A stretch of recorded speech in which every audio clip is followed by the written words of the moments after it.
भदोही के गोपीगंज क्षेत्र में लोक जनशक्ति पार्टी का मंडलीय कार्यकर्ता सम्मेलन आयोजित किया गया। मुख्य अतिथि राजीव पासवान ने कहा कि पार्टी आगामी पंचायत चुनाव में अकेले दम पर प्रत्याशी उतारेगी। हम किसी के राह पे नहीं कर रहे हैं, हम अपने नेता के बताए हुए, स्वर्गीय संस्थापक साहब के बताए हुए, उनके विचारों, उनके कदमों, उनके अधूरे सपनों के लिए हमारे नेता और हम सबके भारत सरकार के मंत्री परम आदरणीय माननीय चिराग पासवान जी जिस बीड़ा को लेके चले, जिस सपने अधूरे को लेके चले, उसको माननीय चिराग पासवान जी पूरा करेंगे। आपने देखा कि अभी प्रतापगढ़ में कोमल पासी की हत्याकांड हुआ, आपने देखा कि आजमगढ़ में हमारे दलित चमार बिरादरी की हत्या हुई, आपने देखा कि इलाहाबाद में देवी शंकर चमार की हत्या हुई। सबसे पहले लोक जनशक्ति पार्टी रामविलास वहां पे पहुंचने का काम करती है। मैं इन पीडीए के नेताओं से पूछना चाहता हूं कि 2024 में जिन्होंने आरक्षण और संविधान को बता के हमारे जनमानस को गुमराह करने का काम किया था, मैं इनसे पूछना चाहता हूं कि दलित समाज पे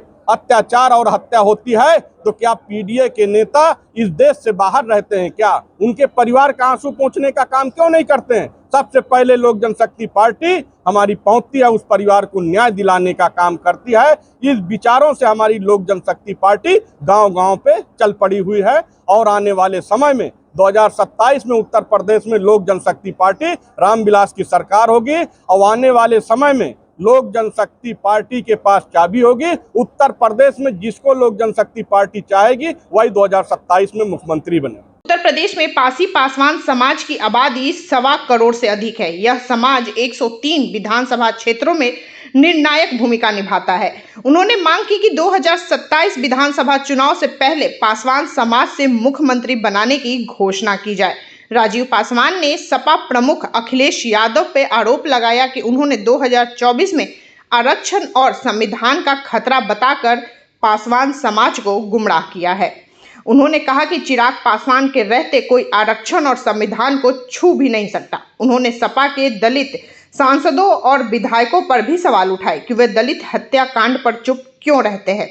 प्रतापगढ़, आजमगढ़, प्रयागराज, जौनपुर में हुए हत्याकांड का जिक्र करते हुए उन्होंने कहा कि इन मामलों में लोजपा हमेशा आगे रही है। कार्यक्रम में प्रदेश महासचिव कमल तिवारी, जिला अध्यक्ष विकास दुबे सहित अन्य जिलों के अध्यक्ष उपस्थित रहे। केंद्रीय मंत्री चिराग पासवान जिस तरह से उन्होंने जनता के बीच में जाके एक जो विश्वास प्राप्त किया है, जहाँ यूपी कहीं भी हिंदुस्तान में कहीं भी हो जाते हैं तो उनके लिए लोग लालायित रहते हैं, क्योंकि वो जनता के बीच में जाके उनके दर्द और दुख को सुनते हैं और जहाँ न्याय की बात होती है वो अडिग होके उस न्याय को दिलाते हैं।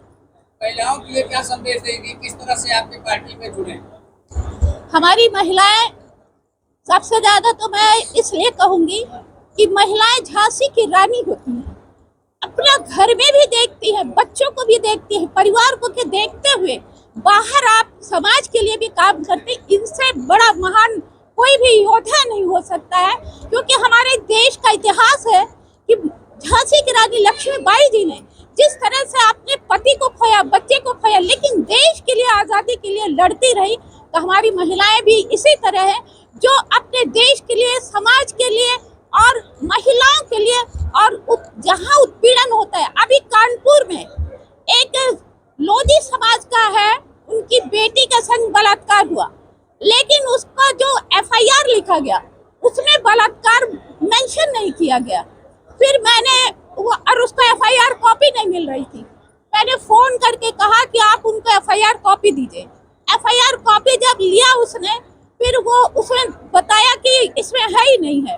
फिर मैंने कहा आप डीएम के पास जाइए। डीएम के पास जाके फिर उन्होंने दूसरा एप्लीकेशन दिया, फिर डीएम ने एक्शन लेके फिर उनका बयान भक्ति का हो रहा है और बलात्कार का मामला लिखाया गया। तो इस तरह से जहाँ पर भी ऐसा मामला आता है, हमारी महिला विंग की प्रीति जी है प्रदेश अध्यक्ष, और जिला अध्यक्ष है हमारी आरती राय जी हैं जो बनारस से आई हैं।